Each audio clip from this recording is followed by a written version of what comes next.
প্রিয় শিক্ষার্থী বন্ধুরা, ইজি অ্যাকাউন্টিং বই থেকে আমাদের দশম অধ্যায়ের অনুশীলনী সৃজনশীল প্রশ্নের সলভিং ক্লাসে আবারও হাজির হয়ে গেলাম। আজকে আমরা আলোচনা করব আমাদের অনুশীলনীর প্রশ্ন নং 5। তো প্রথমেই আবারও সেমভাবে বলে রাখছি, আমাদের এখনকার এই যে 2026 সালে যারা শিক্ষার্থীরা আছো তাদের জন্য কিন্তু আর এই সেম প্যাটার্নে প্রশ্ন থাকছে না, অর্থাৎ সৃজনশীল আকারে কিন্তু আমাদের দশম অধ্যায় থেকে প্রশ্নটা থাকছে না। আমাদের আর্থিক বিবরণী থেকে সম্পূর্ণ প্রশ্নের উত্তরের জন্য থাকছে 20 মার্ক এবং এখানে কোনো সৃজনশীল বেসিসে প্রশ্নের উত্তর থাকবে না। সম্পূর্ণ আর্থিক বিবরণী প্রস্তুত করতে পারলেই কিন্তু তুমি এখানে 20 নাম্বার পেয়ে যাচ্ছ। তাহলে বুঝতে পারছো খুব ঠান্ডা মাথায় খুব যত্ন সহকারে আমাদের আর্থিক বিবরণীটা প্রস্তুত করতে হবে যেন পুরোটা সঠিক হয়, এবং পুরোটা সঠিক হলেই কিন্তু তুমি 20 মার্কস পেয়ে যাচ্ছ। আচ্ছা, তাহলে আজকে আমরা আলোচনা করব আমাদের প্রশ্ন নাম্বার 5, অর্থাৎ বইয়ের যে সৃজনশীল প্রশ্ন আছে তার মধ্যে থেকে 5 নাম্বার সৃজনশীলটা। তো প্রথমে আমরা এখানে দেখতে পাচ্ছি রেওয়ামিল দেওয়া আছে এবং রেওয়ামিলের এন্ট্রিগুলোও আমরা দেখতে পাচ্ছি। প্রথমে বলছি মজুদ পণ্য, যেহেতু 1 তারিখের, সো এটা আমরা বলতে পারি প্রারম্ভিক মজুদ পণ্য 40,000। ক্রয় এবং বিক্রয় একসাথে দেওয়া আছে। দফতর খরচ বলে দেওয়া আছে। পরিবহন খরচ, হাতে নগদ, প্রাপ্য হিসাব, প্রদেয় হিসাব, কুঋণ ও সন্দেহজনক দেনা সঞ্চিতি, প্রাপ্ত বার্তা, বিবিধ ক্ষতি, তারপর দেওয়া আছে সরঞ্জাম বিক্রয়জনিত মুনাফা, ব্যাংক চার্জ, ডক চার্জ, ডাক ও তার খরচ। দেখো এখানে টোটাল রেওয়ামিলের মধ্যে যে সকল এন্ট্রিগুলো থাকার সবগুলো দেওয়া আছে। এবার আমরা চলে যাচ্ছি আমাদের মেইন অংশে, যেটা কিনা দেওয়া আছে সমন্বয়ের মধ্যে। প্রথমে বলছে নগদে পণ্য বিক্রয় 15,000 টাকা। নগদে পণ্য বিক্রয় 15,000 টাকা হিসাবভুক্ত হয়নি। দেখো আমরা যদি নগদে পণ্য বিক্রি করি তাহলে আমাদের দুইটা বিষয় কিন্তু এখানে যুক্ত থাকে, একটা হচ্ছে নগদ আর একটা হচ্ছে বিক্রয়। সো আমরা যখন এই যে হিসাবভুক্তি থেকে যেটা বাদ পড়ে গেছে সেটা যদি হিসাবভুক্তি করতে চাই, অবশ্যই একদম অ্যাকচুয়াল হিসাবটাই কিন্তু এখানে দেখাতে হবে। তাহলে এখানে কি করতে হবে, আমাদের হাতে নগদের সাথে 1 নাম্বারটা একবার যোগ হবে, আবার যখন বিক্রয় এখানে অন্তর্ভুক্ত করব, বিক্রয় নিয়ে কাজ করব, তখনও কিন্তু আমাদের 1 নাম্বার সমন্বয়টা ওই বিক্রয়ের সাথে যুক্ত হবে। তাহলে দুইটার পাশে আমরা 1-1 লিখে রাখবো। এরপর চলে যাই 2 নাম্বার সমন্বয়ের মধ্যে। 2 নাম্বার সমন্বয় বলছে কুঋণ হিসাবে 2,500 টাকা অবলোকন করতে হবে। সম্ভাব্য কুঋণের জন্য 5% সঞ্চিতি ধরতে হবে। তার মানে কুঋণ এবং কুঋণ সংক্রান্ত কিছু হিসাব। এখন দেখো কুঋণ সংক্রান্ত যে হিসাবগুলো, অর্থাৎ সমন্বয়ে যে কুঋণ সংক্রান্ত হিসাবগুলো থাকে সেটা আমাদের প্রাপ্য হিসাবের সাথে অর্থাৎ দেনাদারের সাথেও যুক্ত হয়, আবার কুঋণের সাথেও কিন্তু এটা যুক্ত হয়। তাহলে এটাও কিন্তু দুইটা জায়গায় ইফেক্ট করছে। সো আমরা এখানে দুইটা জায়গার মধ্যেই মার্ক করে রাখবো। তারপর চলে যাই পরবর্তী হিসাবে। আচ্ছা, 3 নাম্বার সমন্বয়ে বলা হচ্ছে ব্যবসায়ের মামলা খরচ প্রদান 5,000 টাকা যা হিসাবভুক্ত হয়নি। ব্যবসায়ে মামলা খরচ পরিচালনা করেছো বা মামলা খরচ পরিচালনা বাবদ প্রদান করেছো 5,000 টাকা, কিন্তু সেটা হিসাবভুক্তই হয়নি, পুরোই বাদ পড়ে গেছে। তাহলে দেখো একটা মামলা পরিচালনা খরচ তুমি পরিশোধ করেছো কিন্তু এটা হিসাবভুক্ত হয়নি। এখানেও কিন্তু দেখো দুইটা হিসাব জড়িত, একটা হচ্ছে নগদান হিসাব আর একটা হচ্ছে ওই মামলা পরিচালনা বাবদ খরচ হিসাব। তাহলে দেখো এখানে নগদান হিসাবটা আছে কিন্তু আমাদের মামলা পরিচালনা খরচ এই রিলেটেড কিন্তু কিছু এখানে বলা নেই। ঠিক আছে, মামলা পরিচালনা খরচ এই রিলেটেড কিছু এখানে বলা নেই। তার মানে যদি আমাদের এটা ভুলে যাওয়ার সম্ভাবনা থাকে, তাই কারণে আমরা এখানে রেওয়ামিলের মধ্যে লিখে রাখবো মামলা 5,000 টাকা। তাহলে কিন্তু আমরা পরবর্তীতে মনে রাখতে পারবো যে মামলার একটা খরচ হয়েছে যেটা কিনা 5,000 টাকা, এবং এটা কিন্তু হাতে নগদের সাথেও যুক্ত। হাতে নগদ থেকেও কিন্তু মাইনাস করতে হবে, আবার পরিচালনা খরচ এটাও একটা আলাদাভাবে যুক্ত হবে। তাহলে দুইটা পেলাম। এরপর 4 নাম্বার যেটা, সেখানে বলা হচ্ছে অলিখিত আন্তঃফেরত।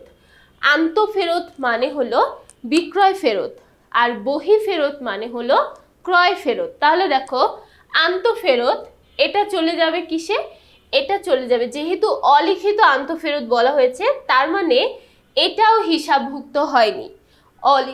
অলিখিত থাকা মানে সেটা হিসাবভুক্ত হয়নি। তার মানে এই আন্তঃফেরতটা দুইটা জিনিসের সাথে যুক্ত হবে। একটা হচ্ছে আমাদের বিক্রয়, আন্তঃফেরত যেহেতু বলছি তাহলে একটা হবে বিক্রয় এবং আরেকটা হবে আমাদের কি প্রাপ্য হিসাব। ঠিক আছে, একটা হবে বিক্রয়, একটা হবে প্রাপ্য হিসাব। আবার দেখো বহিঃফেরতও বলা আছে, তাহলে বহিঃফেরতটা যাবে ক্রয়ের সাথে এবং প্রদেয় হিসাবের সাথে। তাহলে দেখো এখানে আমরা যে সমন্বয়গুলো দেখতে পেলাম সবগুলোই দুইটা দুইটা দুইটা দুইটা করে হিসাবকে প্রভাবিত করছে। তো আশা করছি আমরা সমন্বয়টা সবাই বুঝতে পেরেছি, কোন সমন্বয়টা কোনটার সাথে যাবে। এখন আমরা আমাদের সৃজনশীল প্রশ্নের মধ্যে চলে যাই। তো প্রথম সৃজনশীলে বলা হচ্ছে ক নাম্বার, সমাপনী নগদ তহবিলের পরিমাণ নির্ণয় করো। সমাপনী নগদ তহবিলের পরিমাণ অর্থাৎ নগদ বাবদ আমরা কতটুকু টাকা চলতি সম্পদের মধ্যে অন্তর্ভুক্ত করব সেটা আমাদের বের করতে বলা হয়েছে। তাহলে দেখো আমরা কিন্তু অলরেডি নগদের সাথে কি কি সমন্বয় হবে সেটা পেয়ে গেছি। দেখো এখানে হাতে নগদ যেটা দেওয়া আছে 15,000 টাকা, সেটার সাথে আমাদের 1 নাম্বার সমীকরণ 1 নাম্বার সমন্বয়ে 15,000 টাকা এটাও অন্তর্ভুক্ত হবে। আবার 3 নাম্বার সমন্বয়ে মামলা পরিচালনা বাবদ খরচ এটাও অন্তর্ভুক্ত হবে। তাহলে এবার আসো আমরা অ্যান্সারে চলে যাই। আমরা প্রথমে লিখি হাতে নগদ কত দেওয়া আছে। হাতে নগদ আমাদের দেওয়া আছে 15,000 টাকা। এটার সাথে আমরা যোগ করব অলিখিত বিক্রয়, কারণ আমরা নগদে বিক্রি করেছি কিন্তু এটা আমরা কোনো কারণে বাদ পড়ে গেছে বা হিসাবভুক্ত করা হয়নি। তাহলে অলিখিত বিক্রয় কিন্তু আমাদের 15,000 টাকা। তো দুইটা যদি আমরা যোগ করি তাহলে কত পাচ্ছি 30,000 টাকা। এখন দেখো আরেকটা সমন্বয় ছিল, সেটা হচ্ছে মামলা খরচ বাবদ আমরা পরিচালনা করেছি 5,000 টাকা, যেটা হিসাবভুক্ত করা হয়নি। তাহলে এখানে আমরা বাদ দিব কি, বাদ দিব মামলা পরিচালনা খরচ 5,000 টাকা। তাহলে এটা যদি আমরা মাইনাস করি আমাদের অ্যান্সার দাঁড়াচ্ছে কত 25,000 টাকা। এই 25,000 টাকাই হচ্ছে সমাপনী হাতে নগদ। সমাপনী হাতে নগদ অথবা লিখতে পারো সমাপনী নগদ তহবিল। তাহলে এটা ছিল আমাদের ক নাম্বার প্রশ্নের উত্তর। এখন তাহলে আমরা খ নাম্বার প্রশ্নে চলে যাই। খ নাম্বার প্রশ্নে বলা হচ্ছে বিশদায় বিবরণী প্রস্তুত করে মোট মুনাফা বা ক্ষতির পরিমাণ নির্ণয় করো। তার মানে আমাদের বিশদায় বিবরণী প্রথম যে অংশটুকু আছে, বিক্রয় থেকে বিক্রিত পণ্যের ব্যয় বাদ দিলে মোট মুনাফা পাওয়া যাবে, এইটুকু অংশ আমাদের করতে বলা হয়েছে। তাহলে দেখো যেহেতু আমাদের বিশদায় বিবরণী করতে বলা হচ্ছে, সো অবশ্যই আমরা কি করব, আমাদের বিবরণ টাকা টাকা টাকা 3টা টাকার ঘরের একটা ছক করব এবং এখানে আমাদের শুরুতেই নিয়ে আসতে হবে কি বিক্রয়ের পরিমাণ। এবার আসো আমরা বিক্রয়ের পরিমাণটা দেখি, বিক্রয়টা কত আছে এবং এটার সাথে কোনো সমন্বয় আছে কিনা। অফকোর্স এখানে অনেকগুলো সমন্বয় আছে। তো প্রথমে আমরা দেখতে পাচ্ছি বিক্রয় দেওয়া আছে কত 3,50,000 টাকা। তাহলে আমরা প্রথমে লিখি বিক্রয় দেওয়া আছে 3,50,000 টাকা। এটার সাথে প্রথমে আমাদের যোগ হবে কি অলিখিত। অলিখিতগুলো সাধারণত যোগ হয়ে যায়, যেহেতু বাদ পড়ে যায় তাই ওটা অ্যাড করতে হয়। তাহলে অলিখিত বিক্রয়, অলিখিত বিক্রয় আমাদের দেওয়া ছিল 15,000 টাকা। তাহলে এটার সাথে আমরা 15,000 টাকা যোগ করে দিব। তাহলে টোটাল কত দাঁড়াচ্ছে 3,65,000 টাকা। এখন এখান থেকে আমাদের বাদ যাবে কি, বাদ যাবে আন্তঃফেরত, কারণ এই যে 4 নাম্বার সমন্বয়ে আমরা একটা আন্তঃফেরত দেখতে পাচ্ছি। আন্তঃফেরত বলা হয়েছে 2,000 টাকা। আচ্ছা, এবার প্রশ্ন হতে পারে যে মিস তো মাত্রই বললো অলিখিতগুলো যোগ হয়, তাহলে এটা কেন বাদ যাবে? কারণ হচ্ছে আন্তঃফেরত সবসময় আমাদের বিক্রয় থেকে বাদ যায়, এটাই নিয়ম। আন্তঃফেরত মানে যতটুকু আমরা বিক্রয় বাবদ ফেরত পেয়েছি, তো এটা তো আর আমাদের বিক্রয় থাকছে না, তাই এটা কি করব, এটা আমরা বাদ দিয়ে দিব। তাহলে এটা আমরা লিখতে পারি আন্তঃফেরত। আন্তঃফেরত দেওয়া আছে 2,000 টাকা। তাহলে যদি আমরা বাদ দিয়ে দিই তাহলে টোটাল পেয়ে যাচ্ছি 3,63,000 টাকা। এই 3,63,000 টাকা হচ্ছে আমাদের নিট বিক্রয়। এখন এই নিট বিক্রয় থেকে আমরা বাদ দিব বিক্রিত পণ্যের ব্যয়। বিক্রিত পণ্যের ব্যয়।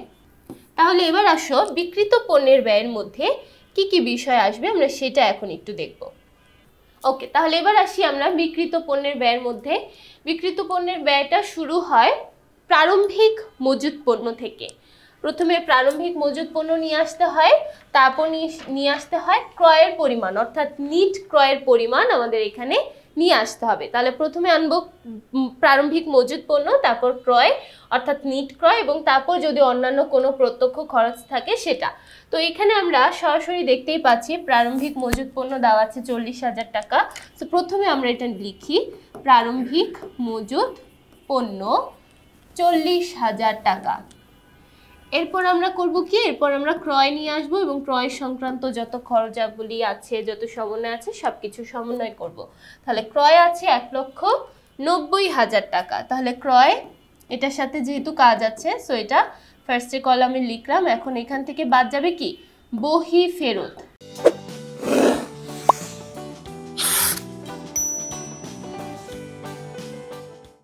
বহি ফেরত। এবার আসো বহি ফেরত আমাদের কত দেওয়া আছে, আমরা একটু 4 নাম্বার সমন্বয় দেখি। বহি ফেরত আমাদের দেওয়া আছে 1,000 টাকা। তাহলে আমরা এখন বহি ফেরত বাবদ মাইনাস করব কত, 1,000 টাকা। তাহলে এটা যদি আমরা মাইনাস করি 1,89,000 টাকা আমরা পেয়ে যাচ্ছি নিট ক্রয়। দেখো ক্রয়ের সাথে শুধু একটাই সমন্বয় ছিল, তাই একটাই মাইনাস করছি, আর এখানে কোনো কিছু নেই যেটা আমাদের মাইনাস করতে হবে।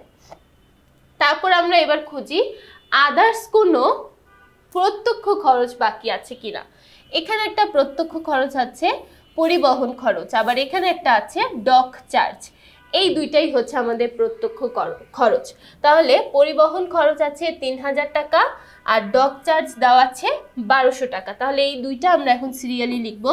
পরিবহন খরচ যেটা দেওয়া আছে 3,000 টাকা, আর আমাদের ডক চার্জ যেটা দেওয়া আছে, ডক চার্জ দেওয়া আছে 1,200 টাকা।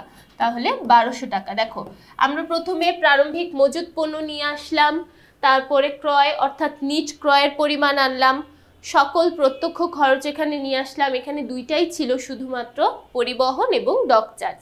এখন তাহলে কি করতে হবে, এখন এই প্রত্যেকটা আমাদের যোগ করে দিতে হবে। তাহলে এখানে আমরা প্রথমে দেখতে পাচ্ছি 40,000, 1,89,000, তারপর 3,000 এবং তারপর 1,200 টাকা। তাহলে টোটাল যোগ করলে আমরা পেয়ে যাচ্ছি 2,33,200 টাকা। 2,33,200 টাকা। তাহলে এখন আমরা কি করব, এই যে উপরে আমরা নিট বিক্রয় পেয়েছি, নিট বিক্রয় পেয়েছি 3,63,000 টাকা। এবার এই 3,63,000 টাকা থেকে আমরা আমাদের এই বিক্রিত পণ্যের ব্যয় যেটা দাঁড়াচ্ছে 2,33,200, এটাকে মাইনাস করে দিব। তাহলে 3,63,000 টাকা থেকে 2,33,200 টাকা যদি আমরা মাইনাস করি, আমাদের নিট মুনাফা মোট মুনাফার পরিমাণ দাঁড়াচ্ছে 1,29,800 টাকা।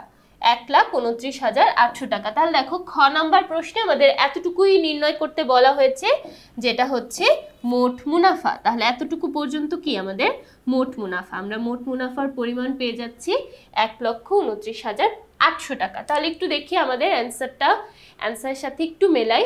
দেখো প্রথমে নিট বিক্রয় আমরা বের করেছি 3,63,000 টাকা, তারপর সেখান থেকে বিক্রিত পণ্যের ব্যয় বাদ দেওয়ার পরে মোট মুনাফা পেয়েছি কত, 1,29,800 টাকা।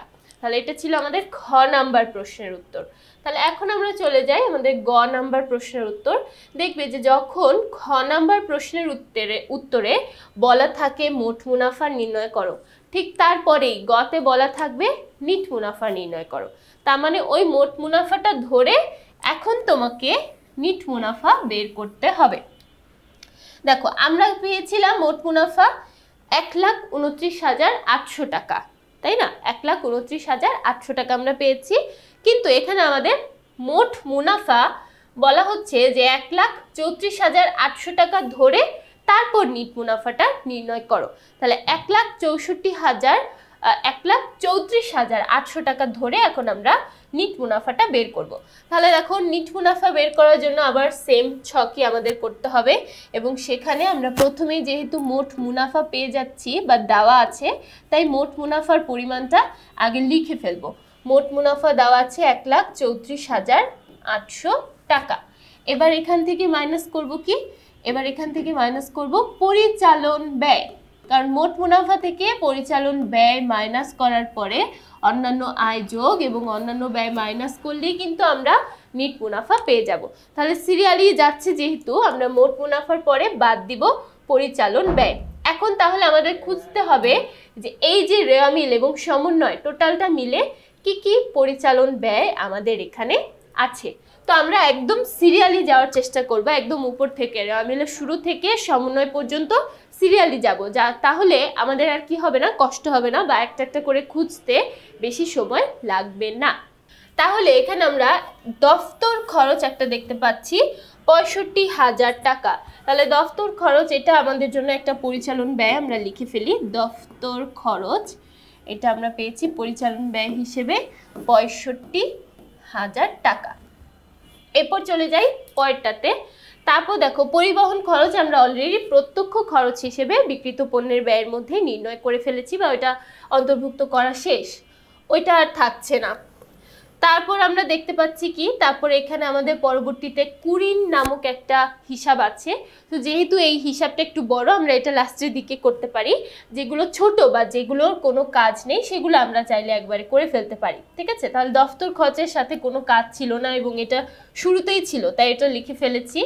আচ্ছা, তারপরে কুরিনটা আমরা হাতে রাখি, কুরিনটা আমরা লাস্টে করব, মানে একদম একটু শেষের দিকে করার চেষ্টা করব যাতে কোনো ঝামেলা না হয়। তারপর দেখো আর সিরিয়ালে কি কি আছে, কুরিনটা যদি বাদ দেই তারপরে দেখো আমাদের এখানে আছে ব্যাংক চার্জ, আর এখানে আছে হচ্ছে ডাক ও তার খরচ।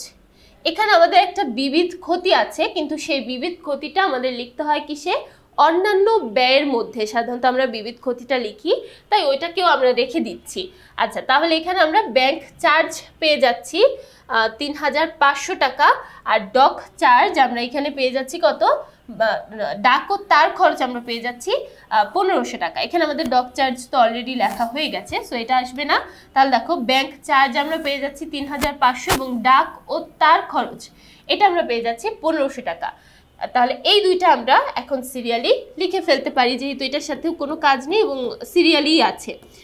তাহলে ব্যাংক চার্জ আমরা পেয়েছি 3,500, আর এখানে আমাদের ডাক ও তার খরচ, ডাক ও তার খরচ আমরা পেয়েছি 1,500 টাকা। আচ্ছা, এবার দেখি আর কোনো কিছু আছে কিনা। এই দেখো এখানে কিন্তু আমরা একটা খরচ দেখতে পাচ্ছি, মামলা পরিচালনা খরচ, যেটা আমরা সমন্বয়ে পেয়েছিলাম কিন্তু রেওয়া মিলের মধ্যে দেওয়া নেই। সো এই নামে কিন্তু একটা হিসাব আমাদের অন্তর্ভুক্ত করতে হবে, রাইট। এবং এটার সাথে শুধু এই একটাই কাজ আছে, আর তেমন কোনো কাজ নেই। সো এটা আমরা লিখে ফেলবো মামলা পরিচালনা খরচ 5,000 টাকা, একদম সরাসরি টাকার অ্যামাউন্টটা বসিয়ে দিলাম। এবার আমরা চলে আসি আমাদের কুরিনের খরচের মধ্যে। তো কুরিনের যে হিসাবটা, ওই হিসাবটা আমাদের একটু আলাদাভাবে যদি আমরা দেখাই তাহলে বিষয়টা কিন্তু আরো সহজ হয়ে যাবে। আচ্ছা, যদি আমরা কুরিনের হিসাব করতে চাই, আমরা একটা সিরিয়াল সবাই মনে রাখবো, এবং এটা কিন্তু আমরা আমাদের পূর্বের যে ভিডিওগুলো আছে সেগুলোতেও দেখেছি। প্রথমে আমরা নিয়ে আসবো পুরাতন কুরিন। পুরাতন কুরিন মানে যেটা রেওয়া মিলে থাকবে, যেটা রেওয়া মিলে দেওয়া থাকবে সেটাকে আমরা বলি পুরাতন কুরিন। এটার সাথে আমাদের যোগ করতে হবে নতুন কুরিন, তার মানে কুরিন বাবদ যতটুকু আমাদের সমন্বয়ে বলা থাকবে, তার মানে এটা আমরা পেয়ে যাব সমন্বয় থেকে। তারপর এটার সাথে আমাদের যোগ করতে হবে নতুন কুরিন সঞ্চিতি, তার মানে রেওয়া মিল বাদ আমাদের সমন্বয়ের মধ্যে যতটুকু টাকা কুরিন সঞ্চিতি নামে বলা থাকবে, এবং আমরা এখানে একটা পার্সেন্টেজ থেকে যে কুরিন সঞ্চিতিটা বের করব, অবশ্যই এটা সমন্বয়ের মধ্যে বলা থাকতে হবে, সেটাকে বলবো আমরা কুরিন সঞ্চিতি। এবার এখান থেকে মাইনাস যাবে কি, পুরাতন কুরিন সঞ্চিতি, যেটা আমাদের রেওয়া মিলের মধ্যে দেওয়া থাকবে। যে কুরিন সঞ্চিতিটা রেওয়া মিলের মধ্যে দেওয়া থাকবে সেটাকে আমরা বলতে পারি পুরাতন কুরিন সঞ্চিতি। তাহলে দেখো প্রথমটা আর শেষেরটা রেওয়া মিলে, আর মাঝখানে দুইটা থাকছে সমন্বয়ের মধ্যে। এখন তাহলে আবার একটু রিপিট করছি, পুরাতন কুরিন যদি থাকে সেটার সাথে আমরা নতুন কুরিন সঞ্চিতি যোগ করব, শুধু পুরাতন কুরিন সঞ্চিতিটা বিয়োগ করতে হবে। এখন যদি কোনো কারণে কোনো একটা মিসিং থাকে, অর্থাৎ প্রশ্নের মধ্যে যদি না দেওয়া থাকে, তাহলে সেটা আর আমাদের আনার দরকার পড়ছে না বা সেটা আর আমরা আনতে পারছিও না। বাকি যেগুলো থাকবে সেগুলো নিয়েই আমাদের কাজ করতে হবে। এখন দেখো এখানে আমরা একটা টার্ম দেখেছি নতুন কুরিন সঞ্চিতি। তাহলে এখন আসি আমরা এই নতুন কুরিন সঞ্চিতিটা আমরা কিভাবে নির্ণয় করতে পারি সেই হিসাবে। নতুন কুরিন সঞ্চিতিটা সাধারণত আমরা কিভাবে বের করি, আমাদের যে দেনাদার থাকে সেই দেনাদার থেকে আমরা বিয়োগ করি নতুন কুরিনকে, নতুন কুরিনকে। তাহলে দেখো এই দুইটা বিয়োগ করে আমরা যে রেজাল্টটা পাই সেই রেজাল্টের ওপর আমাদের সেই পার্সেন্টেজটা করা হলেই কিন্তু আমরা পেয়ে যাই নতুন কুরিন সঞ্চিতি। ধরো আমরা দেনাদার থেকে কুরিনটাকে বাদ দেওয়ার পরে পেয়েছি ৭০,০০০ টাকা এবং আমাদের বলা হয়েছে যে কুরিন সঞ্চিতি ধরতে হবে 10% ধরে নিচ্ছি আমরা। তাহলে এই ৭০,০০০ টাকার উপর, অর্থাৎ এই যে দেনাদার থেকে কুরিন বাদ দেওয়ার পরে যে ৭০,০০০ টাকা পেলাম, সেই ৭০,০০০ টাকার উপর যদি আমরা 10% করে দেই তাহলেই আমরা নতুন সঞ্চিতিটা পেয়ে যাব। ঠিক আছে, তাহলে এই হচ্ছে আমাদের নতুন কুরিন সঞ্চিতি বের করার প্রসেস। এখন আমরা তাহলে চলে যাই আমাদের অঙ্কের মধ্যে। দেখো এখানে আমাদের কি কি দেওয়া আছে প্রথমে আগে সেটা একটু আইডেন্টিফাই করতে হবে।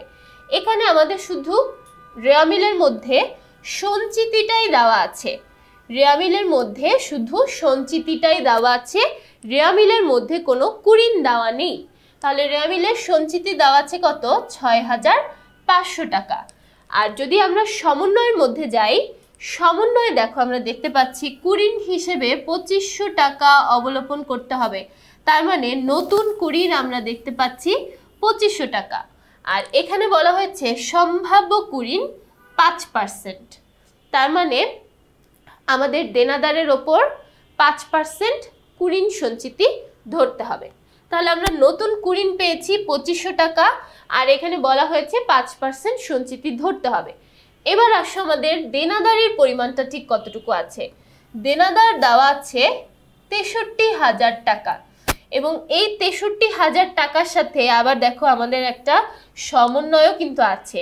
সমন্বয়ে বলা হয়েছিল আন্তঃফেরত ২,০০০ টাকা অলিখিত আছে। আন্তঃফেরত কিন্তু সাধারণত দুইটা জিনিসের সাথে ইম্প্যাক্ট করে, একটা হচ্ছে প্রাপ্য হিসাবে, একটা হচ্ছে বিক্রয়। এই দুইটার সাথে প্লাস মাইনাস আমাদের করতে হয়। তাহলে যেহেতু ২,০০০ টাকা আন্তঃফেরত আছে, আমরা প্রথমে কি করব, ওই দেনাদার থেকে আগে মাইনাস করব আন্তঃফেরতকে। তাহলে দেখো দেনাদার দেওয়া আছে ৬৩,০০০ টাকা, এখান থেকে যদি আমরা আন্তঃফেরত ২,০০০ টাকা মাইনাস করি তাহলে পেয়ে যাব ৬১,০০০ টাকা। এবং তারপর আমাদের কি মাইনাস করতে হবে, এই যে কুরিনের পরিমাণ অর্থাৎ নতুন কুরিনের পরিমাণ। তাহলে নতুন কুরিনের পরিমাণ দেওয়া আছে ২৫০০ টাকা। তাহলে এই টোটালটা মাইনাস করে আমরা যেটা পাবো সেটার ওপরে যদি আমরা ৫% করি তাহলেই কিন্তু নতুন সঞ্চিতিটা পেয়ে যাচ্ছি। তাহলে আবার আমি একটু রিপিট করি। প্রথমে আমাদের দেনাদার দেওয়া আছে ৬৩,০০০ টাকা এবং ৬৩,০০০-এর সাথে দেখো ৪ নাম্বার সমন্বয় একটা যুক্ত আছে। ৪ নাম্বার সমন্বয়ে বলা হয়েছে যে আন্তঃফেরত আছে ২,০০০ টাকা। তাহলে আমাদের অবশ্যই কি করতে হবে, এই প্রাপ্য হিসাব ৬৩,০০০ থেকে ২,০০০ টাকা আন্তঃফেরত মাইনাস করতে হবে, তারপর বাদ দিতে হবে নতুন কুরিন। তাহলে দেখো নতুন কুরিন আমাদের দেওয়া আছে ২৫০০ টাকা। এখন তাহলে ৬৩,০০০ মাইনাস ২,০০০ মাইনাস ২৫০০ করার পরে আমরা যে অ্যান্সারটা পাবো সেটার ওপর আমাদের করতে হবে ৫%। তাহলে আমরা পেয়ে যাব নতুন কুরিন সঞ্চিতি। ঠিক আছে, তাহলে এখানে আমরা দেখো কি কি বিষয় পাচ্ছি। আমরা পুরাতন কুরিন পেয়ে যাচ্ছি। পুরাতন কুরিন আমাদের এখানে দেওয়া আছে কত, ৬৫,০০০, যেটা সবার শেষে মাইনাস হবে। নতুন কুরিন দেওয়া আছে ২৫০০ টাকা, যেটা সবার শুরুতে লিখতে হবে। তারপরে আমরা এই যে এই পার্সেন্টেজটা করে একটা নতুন সঞ্চিতি পাবো এবং তারপর আমাদের পুরান কুরিন সঞ্চিতি। তাহলে 3টা জিনিস আমরা পাচ্ছি, এখানে আমাদের কোনো পুরাতন কুরিন নেই। ওকে, তাহলে আমরা সব হিসাব দেখে নিলাম। এখন আমরা চলে যাব আমাদের অঙ্কের মধ্যে। তাহলে এখানে আমরা দেখতে পাচ্ছি কি প্রথমে আমাদের আনতে হবে নতুন কুরিন। তাহলে দেখো নতুন কুরিন আমাদের এখানে কত দেওয়া আছে, নতুন কুরিন আমরা রেয়ামিলের বাইরে মানে সমন্বয়ের মধ্যে পেয়েছি 2500 টাকা। এটার সাথে আমাদের যুক্ত হবে কুরিন সঞ্চিতি, তার মানে নতুন কুরিন সঞ্চিতি। অবভিয়াসলি আমরা এখানে নতুন কুরিন সঞ্চিতিটাই লিখব, তাহলে কিন্তু হিসাবটা আরো সহজ হবে। নতুন কুরিন সঞ্চিতি। এবার এই যে হিসাবটা আমরা কিভাবে বের করছি এটা কিন্তু মাস্ট তোমাকে দেখিয়ে দিতেই হবে। তাহলে এখানে আমরা হিসাবটা কিভাবে পেয়েছি, আমরা প্রথমে 63,000 টাকা, এখান থেকে বাদ দিয়েছি 2,000, তারপর বাদ দিয়েছি 2500 এবং এটার উপরে আমরা 5% করেছি। তাহলে এবার আমরা একটু দেখি সঞ্চিতির পরিমাণটা কত আসে। প্রথমে 63,000 থেকে 2,000 মাইনাস, তারপর 2500 মাইনাস করলে আমরা পাবো 58,500 টাকা। এটার উপর যদি আমরা 5% করি তাহলে আমরা পেয়ে যাচ্ছি কত, 2,925 টাকা। তাহলে 2,925 টাকা, এটা হচ্ছে নতুন কুরিন সঞ্চিতি। এবার এখান থেকে আমাদের বাদ যাবে কি, পুরাতন কুরিন সঞ্চিতি। পুরাতন কুরিন সঞ্চিতি। তাহলে দেখো পুরাতন কুরিন সঞ্চিতি আমাদের ছিল 6,500 টাকা। তাহলে দেখো 2500 প্লাস 2925 মাইনাস 6,500 টাকা, পুরোটা ঠিক যেভাবে আমরা লিখলাম প্লাস মাইনাস করে সেভাবেই আমরা ক্যালকুলেটরে প্রেস করব, তাহলে কিন্তু আমাদের অ্যান্সারটা চলে আসবে। তাহলে দেখো এখানে আমাদের অ্যান্সারটা মাইনাসে আসছে, তো আমরা মাইনাসেই রেখে দিব। মাইনাসে আসলে অবশ্যই সেটাকে মাইনাসেই রেখে দিতে হবে। ওকে, তাহলে এখানে আমরা কুরিন বাবদ যতটুকু খরচ বা হিসাব সেটা মাইনাসে পেয়েছি। এখানে মাইনাসে আমরা পেয়ে যাচ্ছি 1075, তো এটাকে আমরা মাইনাসেই রাখবো। আচ্ছা, এখানে দেখো তাহলে কিন্তু আমরা প্রত্যেকটা পরিচালন প্রত্যেকটা খরচই দেখে নিলাম, আমাদের কিন্তু এখানে আর কোনো খরচ নেই। তাহলে এখন আমরা কি করব, এখন আমরা এই যে পরিচালন খরচ বাবদ যতটুকু পেয়েছি সবগুলো এখন আমরা যোগ করে দিব। তাহলে 65,000, 3,500, তারপর 1,500, তারপর 5,000, তারপর লাস্টেরটা কি হবে, লাস্টেরটা অবশ্যই মাইনাস করেই আমাদের দেখাতে হবে। তাহলে এখানে আমরা টোটাল পেয়ে যাচ্ছি 73,925 টাকা। পরিচালন ব্যয় বাবদ আমাদের মোট আসলো কত, 73,925 টাকা। এখন তাহলে আমরা কি করব, দেখো একদম শুরুতে আমরা যেটা পেয়েছিলাম 1,34,800, এখান থেকে আমরা মাইনাস করব 73,925। তাহলে এখান থেকে যদি আমরা 73,925 মাইনাস করি তাহলে আমাদের পরিচালন মুনাফার পরিমাণ আমরা পেয়ে যাচ্ছি 60,875 টাকা। 60,875 টাকা, এটার নাম হচ্ছে পরিচালন মুনাফা। এখন দেখো যেহেতু নিট মুনাফা বের করতে বলা হয়েছে, আমাদের তো আরও একটু কাজ বাকি আছে, তো বাকি কাজটা এখন আমরা শেষ করব। এবার তাহলে আমাদের নিয়ে আসতে হবে কি, কোনো অন্যান্য আয় যদি থাকে সেই অন্যান্য আয়ের পরিমাণটা। এখানে আমাদের অন্যান্য আয় আছে প্রাপ্ত বাট্টা এবং সরঞ্জাম বিক্রয়জনিত মুনাফা। প্রাপ্ত বাট্টা দেওয়া আছে 700 আর সরঞ্জাম বিক্রয়জনিত মুনাফা দেওয়া আছে 2500। তাহলে এখন আমরা অন্যান্য আয়ের মধ্যে এই দুইটা লিখে ফেলবো। তাহলে এখন আমাদের যোগ করতে হবে অন্যান্য আয়। প্রথমে দেওয়া আছে প্রাপ্ত বাট্টা, দেওয়া আছে 700 টাকা। তারপরে পরবর্তীতে দেওয়া আছে সরঞ্জামের বিক্রয়জনিত মুনাফা। সরঞ্জামের বিক্রয়জনিত মুনাফা দেওয়া আছে 2500 টাকা। এখন তাহলে আমরা এই দুইটা যোগ করে একবারে বসিয়ে দিব, অর্থাৎ এই দুইটা যোগ করে এটার সাথে যোগ করে দিব। তাহলে দেখো 700 এবং 2500 যদি যোগ করি 3200 টাকা। তাহলে দেখো 60,875 এবং 3200 যোগ করলে আমরা আপাতত আমাদের নিট মুনাফা কত পাচ্ছি, 64,075 টাকা।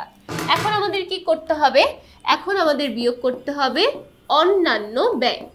অন্যান্য ব্যয় এবং অন্যান্য ব্যয়ের মধ্যে আমাদের এখানে শুধু একটাই এন্ট্রি আছে, সেটা হচ্ছে বিবিধ ক্ষতি। দেখো বিবিধ ক্ষতি দেওয়া আছে 2500 টাকা, শুধু এই একটাই। তাহলে আমরা এটাই লিখে ফেলবো, বিবিধ ক্ষতি দেওয়া আছে 2500 টাকা। যেহেতু এখানে একটাই আছে, সো আমরা সরাসরি একদম ফাইনাল কলামে লিখে বিয়োগ করে বসিয়ে ফেলবো। তাহলে দেখো 64,075, এখান থেকে যদি আমরা 2500 টাকা মাইনাস করি তাহলে আমরা পেয়ে যাচ্ছি 61,575 টাকা। 61,575 টাকা, এটাই হচ্ছে আমাদের নিট মুনাফার পরিমাণ। ঠিক আছে, এটাই হচ্ছে আমাদের নিট মুনাফার পরিমাণ। তাহলে আমরা নিট মুনাফা পেয়ে যাচ্ছি কত? 61,575 টাকা। আচ্ছা, এবার তাহলে দেখো আমরা একটু অ্যান্সারটা দেখে নিই। প্রথমে আমরা কি করলাম, মোট মুনাফা যেটা দেওয়াই ছিল 1,34,800 টাকা, তারপর এখান থেকে পরিচালন ব্যয় বাদ দিলাম, বাদ দেওয়ার পরে টোটাল পরিচালন ব্যয় বাদ দেওয়ার পরে আমরা এখানে পেয়ে যাচ্ছি 60,875 টাকা পরিচালন মুনাফা। তারপর এটার সাথে অন্যান্য আয় যোগ করে দিলাম এবং তারপর অন্যান্য ব্যয় মাইনাস করে দিলাম, করার পরে 61,575 টাকা, এটা হচ্ছে আমাদের নিট মুনাফার পরিমাণ। তাহলে প্রথমে আমরা দেখলাম আমাদের নগদ হাতে নগদ কিভাবে বের করতে হয়, তারপর আমরা পুরো বিশদায় বিবরণীটাই ধাপে ধাপে দেখলাম। আশা করছি পুরো আর্থিক বিবরণীর এই প্রশ্নটা সবাই খুব ভালোভাবে বুঝতে পেরেছো এবং নিজে নিজে সলভ করতে পেরেছো। সো পরবর্তী পর্বগুলো দেখার জন্য সবাইকে আমন্ত্রণ জানাচ্ছি। সবাইকে ধন্যবাদ।